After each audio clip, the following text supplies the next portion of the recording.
Welcome to Meeting of the Moms, a place to talk about all the things. I'm Amy Rasmussen. I'm a teacher by profession, a wife and mother by choice, an optimist by nature, and happy by design. I'm here with my good friend Lorna, who I call one of my greatest cheerleaders. Hi, I'm Lorna Adams. I'm a wife, mom, and certified life coach.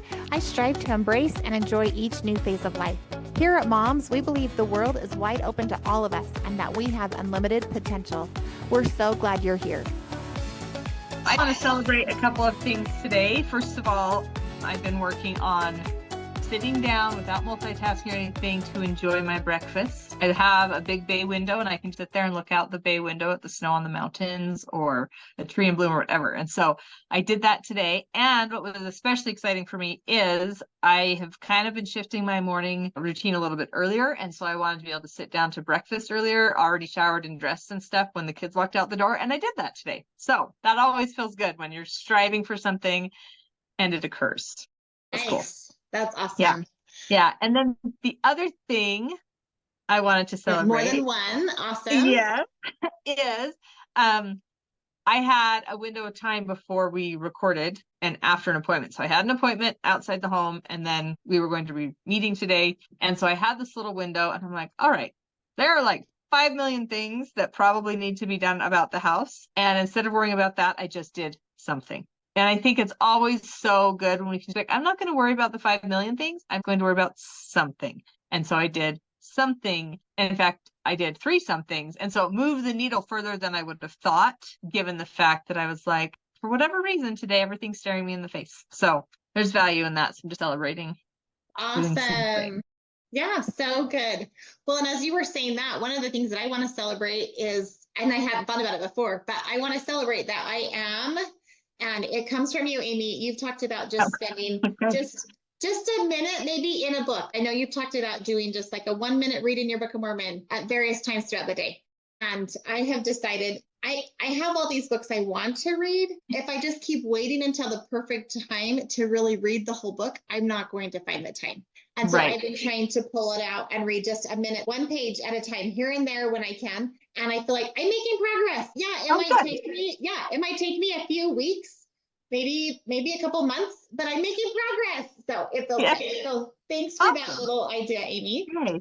And the book I'm reading is about emotional intelligence in children. And it's one I read a few years ago, and then I wanted to pull it out again. And it's just been so fun to be relearning some of the things that I think are important. So cool. And then the other thing I want to celebrate is just kind of capitalizing on the time that I have. My son last night, he's 14, and my husband is out of town for just a couple days. He'll be back today. But my son was saying, let's do something tonight. Like we should just do something. And I actually should preface that by, I did tell them the night before, I want to do something different tomorrow night. So think of something. If you don't think of something, I'm going to come up with something that we do. Anyway, so then last night, my son had said, let's go eat at this new restaurant that is in the area. It takes us 20 minutes to get to this new restaurant. It's Wendy's. It hasn't been there before. Right. And we've eaten at Wendy's numerous times, but it was just one of those like, oh, sure, let's go have an adventure. So my daughter and my son and I went and drove the 20 minutes to go to Wendy's and came home. And it just was so fun, laughing and talking. One of the rules that I try to hold on to is the passenger isn't on their cell phone, so that they can be spending time with the driver and vice versa, right? The driver can be communicating and talking with the passenger. So that's kind of been a rule we've had in our family for a lot of years. I'm not saying it's 100% perfect, but it has been kind of our default that I appreciated. And so then even last night with my son was sitting in the passenger seat, so he wasn't on his phone. And then my daughter was in the back seat. And I said, all right, no being on your phone either. And so it was just fun that we could all be engaged together and just enjoy the journey together and enjoy the restaurant. And we had fun laughing inside the restaurant. And anyway, it was so great. One of the ending things is as we pulled into the driveway, I just had that little feeling of just that pure joy. Like, this is exactly the moment I want to remember. These are the moments that just feel so good that I want to just cherish. And it just felt so good inside to be recognizing it at the time. I think sometimes those experiences just come and go, and maybe we'll reflect and like, oh, that's really fun. But it was just so fun to be noticing. And that's what we want to talk about today, is about, oh, how we do want to seek joy and we want to embrace those moments. And that was just a perfect experience for me to have. I'm not always slowing life down and recognizing all of those things along the way, but I did last night, and it was just so great. And that's really good. And I think it's all about that. And when you hear about people who are losing access to those things, either they're sick or whatever, they can't be involved in just the normal parts of life. You often hear that what they miss is the normal parts of life. Or I remember a grandma one time saying, like, I miss the fingerprints on the window. Someone who cleans a lot, and then she's like, I don't wash the window right after my grandkids leave because those little handprints. But as a mom of young children, you're like, am I ever going to have any space in my home that doesn't have a sticky handprint? So just being able to recognize it and then sit in it for a little bit and realize it was an ordinary moment. Yeah. Who knew that would come from a trip to Wendy's? Who knew? Right. Totally. I agree. Awesome. Cool. Do you have anywhere you want to just dive in right away? So some of my thoughts about joy and about feeling joy, I think, like, for me, joy is more long-term. It's not fleeting, where I think sometimes happiness can be fleeting. And for me, joy is more long-term. It's a little more, it's enduring. It's more long-lasting. And so I think some of the things that I realize bring me joy is connection with family, with my spouse and my kids and my family members, my siblings, and, that extended family, as well as friends. Like, that has really been on the top of my mind about, I love people. I love connecting with people. And that is where I find joy. It's not by buying new things, or it's enjoying the moments when I'm with those people, just like the drive to Wendy's. And I can enjoy the moments on a family vacation, but I can also enjoy the moments just having conversations and just being together. This idea of connection, I am currently taking part in a parent coaching program that my district offers for any parent in the district, free of charge. And one of the things we've been talking about is connection. And as I was looking at things, it's all focused on parenting, but I was like, well, I think this connection needs to start with myself, my own. Am I in tune with me? And then how is my connection with my spouse? And then how is my connection with my kids? And that it just kind of builds on each other. So I've been focusing on connection with my spouse. And what's been really interesting as I've been thinking about connection, whether it's my spouse or my kids, is that there are things that are completely within our power to do that can help us build a connection with other people. What you talked about was an experience where you all could enjoy it. You all went and you all did it. But for an example here with my spouse, I want 5 things that I do. He doesn't have to reciprocate. He doesn't have to do anything. I'm just going to do them. And so what I came up with is, 1, I wanted to read the thoughts I have about how I want to show up in our relationship. I want to do that each day. So that's number 1. Number 2, I have a calendar for the year, and I want to write down how my spouse has served me or turned toward me in any way. And so an example of that is, I was just super tired yesterday at dinner. I'm like, I do not know what's going on. I just want to go to bed. And so he was like, all right, boys, clean everything up. I'm taking Mom and watching a show downstairs. And so he just turned toward me as in, like, okay, you're tired. That's fine. So just tracking them. And basically it's becoming aware. So that's 2. Number 3 is that I want to express gratitude about him to him. Number 4 is I want to express love for him to him. Because I can be like, oh, I just love Nels. Or I can be like, oh, he did the greatest thing. I can tell you that all day long. But have I actually said it to him? And then the 5th one is just some sort of touch. So I could pat him on the shoulder, or I could be like, oh, your arms hurt or your back's hurting. Do you need a back rub or whatever? And so those 5 things, he doesn't have to do anything at all for me to do them and to be forging a connection. So just a thought, that's kind of different. But as we are trying to form these connections, that's one of those things that studies show across the board, that human connection matters for everyone. And that actually brings happiness, and it actually brings joy across cultures, all the things. So I just think that's cool. And to realize that connection can, to a large extent, be taken care of just by our own actions. That it's all on you. He doesn't have to change a single thing. You get to have the control in how you feel about him. And I love that. I feel like that is such a valuable thing that I don't know if I really understood when my kids were little, that it really is on me. I get to choose how I want to feel about him or my kids. I don't know if I've mentioned this before, but I have already decided I'm going to love my future children-in-law. Right. Yep. We have the control in that. We don't have to wait and see, how are they? What's their personality? Do we really get along? Do we not? I can just decide I love them. And then guess what? I'm going to show up better and a lot more loving toward them because I've already Yep. decided, right? But even like these things that you're talking about, you're growing more love and compassion and even understanding and whatever toward your husband because you're taking ownership and making these things happen. I love, as you were starting to talk, I love about tracking things or even kind of having a goal. Sometimes I love the idea of I'm going to do 10 things for my husband and he doesn't even have to know, but I'm going to do it. I think that is also so empowering and fun when you can make it be something like that. Yep. And I think with any of these things, the trick here is that you're not doing it for reciprocity. You're not doing it so that something will come back to you. You are doing it because you're like, I want to show up in a way that I am forging a connection this direction. And of course, there's another topic, another day, another time in a different setting would be how to make sure that's in a healthy way. Because we can be like being connected to people who it's not healthy, but that's not today's topic. Today's topic is those who we've decided like this is worth it. It is worth it and it's good and it's healthy. And so then how can I build something? And then the really cool thing about tracking how he is turning toward me or serving me, you don't want to track the opposite. You're not tracking both. It's not a point system, but instead is to get yourself oriented towards noticing all those things and just being aware. And on some days, I have to say, I've written down, he went to work. And it wasn't necessarily a horrible day, but sometimes I was just caught up in other things. And so that's at least something I can write down. I can write down that he went to work and he does that for our family. And I know he's not thrilled about it every time he does it. He's not always like, this is so fulfilling every second of my life. And so it's amazing just what it changes to be oriented that direction. Yeah. I came across somebody suggesting look for 7 things or more that your spouse does that if they were to die tomorrow that you would miss, that you do appreciate that they do. Because I think there are so many little things, and that sounds like what you're doing is looking for those things.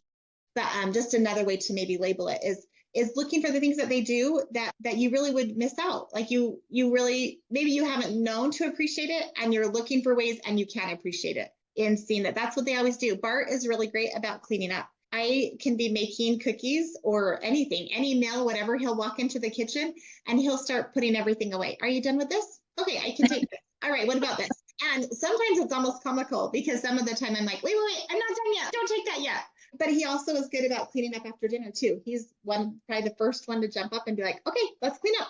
So things like that, where he's been gone these last couple of days, I've also noticed because there's been days of him not being around and like, things don't get put away quite as promptly as when he's here. Kind of nice. Yep.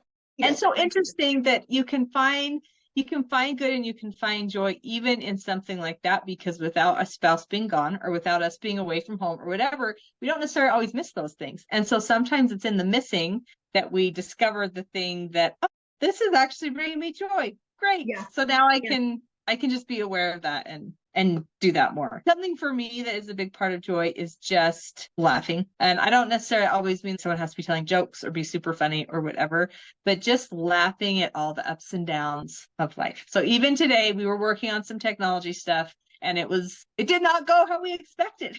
And so then, just be like here we are. It was an hour to do something and we thought we could get like 4 things done and we did 1 or whatever. But for me, laughing is something that I don't even know. I don't think I ever intentionally was cultivating laughter, but I have now discovered that it is something that has helped me a lot. And so at times when laughter has maybe decreased for me, I'm being able to be aware, I need to laugh more. Okay.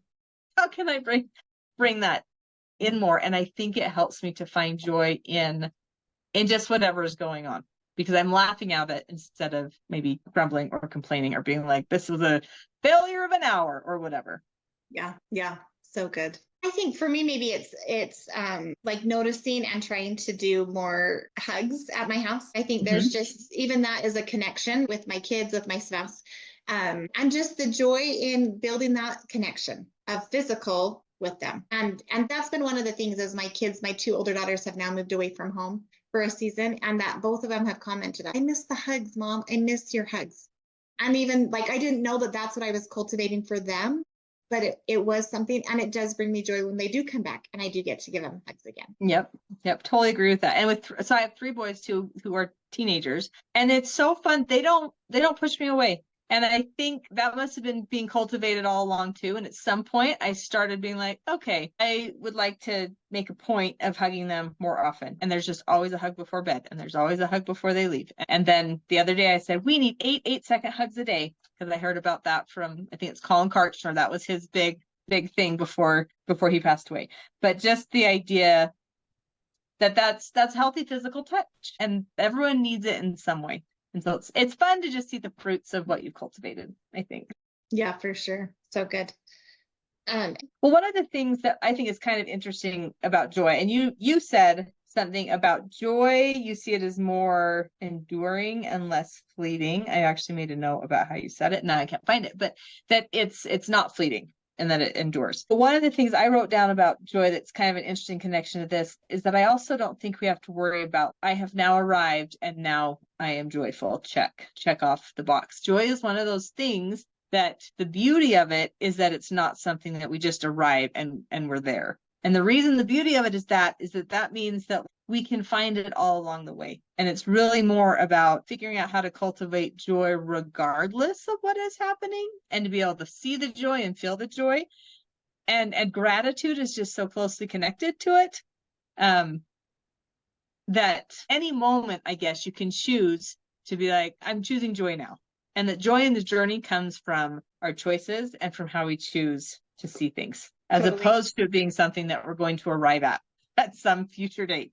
Right, totally. I love President Nelson's quote, and I keep thinking I have it memorized, and then I'm like, nope, I don't have it quite memorized yet. About the joy, I have it right here. It's in my notebook because I love to reference it.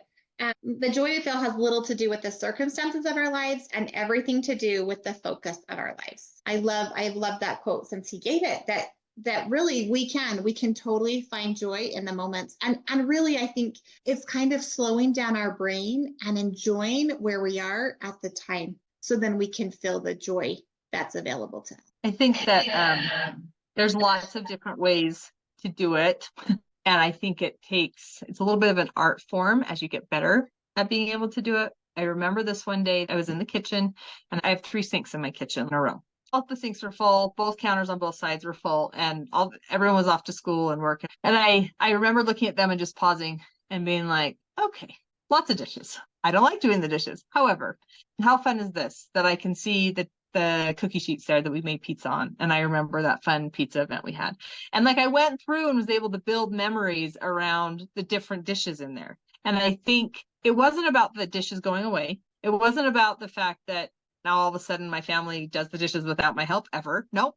Nothing changed in that moment, except for the fact that I chose to see how the dishes could be evidence for good in my life. And so I do think it's just something to practice and work on. And I wanted to say one other thing about gratitude too. I've just been reading some Brene Brown and listening to some Brene Brown again. And one of the things she talks about is foreboding joy, which is when we maybe have the moment like you talked about at the beginning in your celebration of just like that welling up of joy in you. And then the next moment you're like, oh my gosh, what would I do if I lost my child? Or what would I do if my husband never came home from that trip he's on? There's just something.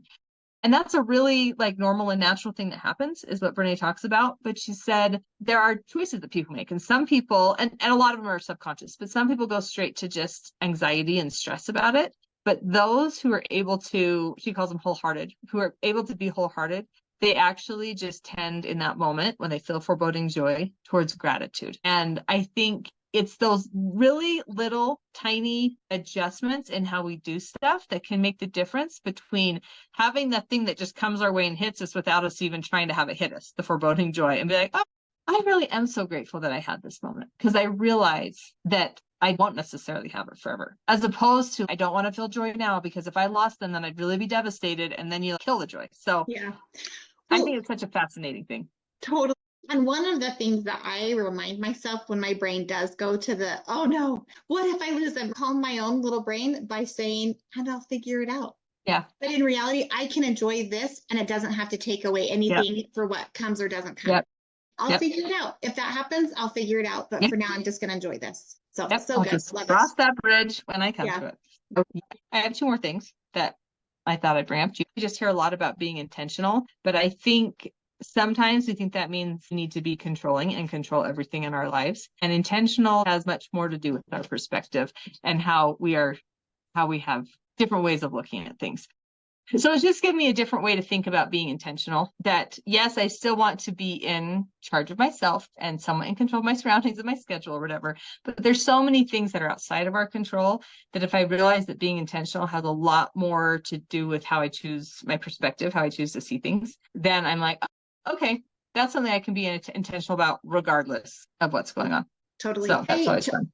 I totally agree with that. And I think as we are taking care of ourselves and loving ourselves amidst the hard and the good and whatever, then it makes it easier to show up intentionally. And I love you've mentioned Gretchen Rubin talking about being full of desire and easy to please.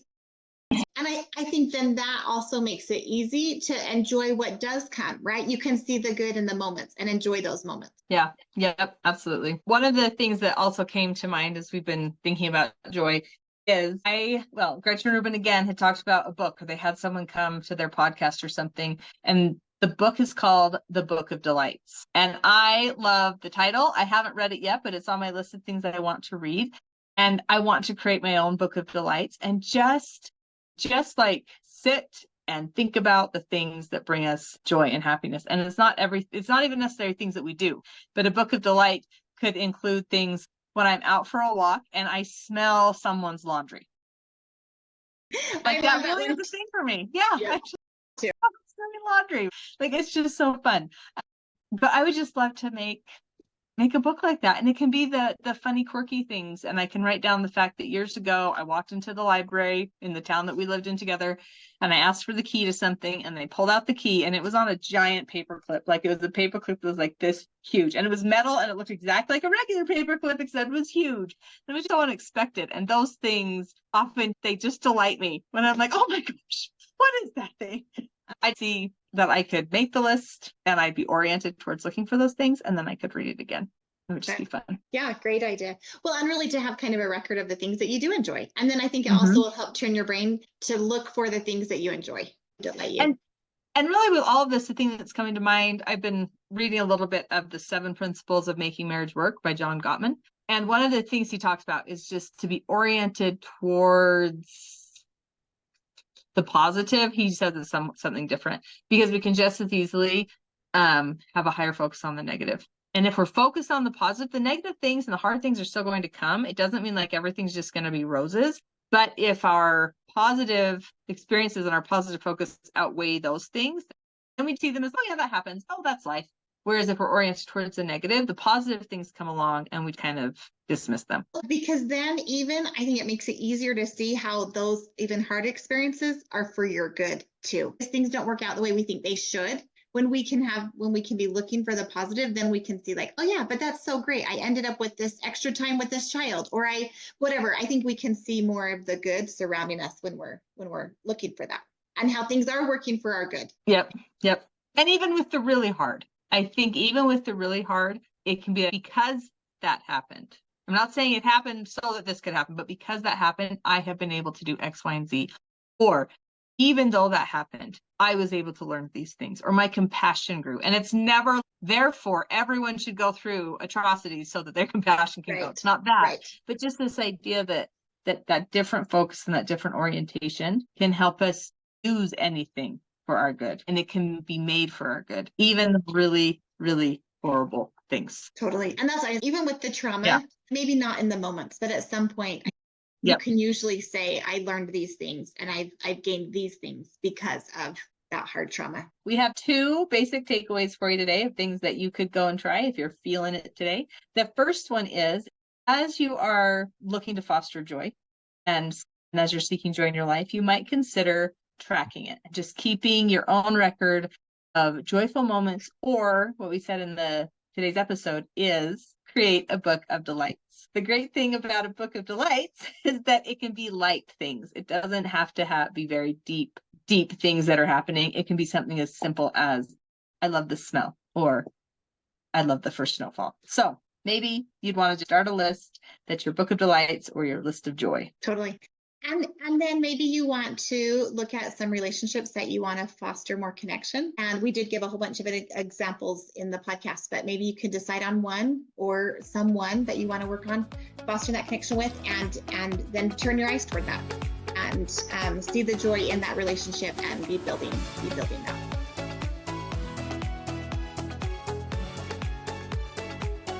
Thanks for coming to Meeting of the Moms. We hope it made your load a little lighter. We'd love to hear what's on your mind. Send your celebrations, takeaways, and suggestions for future topics to momswithamyandlorna@gmail.com. If you enjoyed the show, please like, share, and subscribe. If this isn't the right fit for you, we wish you well on your journey. Until next time, I'm Lorna Adams. And I'm Amy Rasmussen. See you next week at Moms.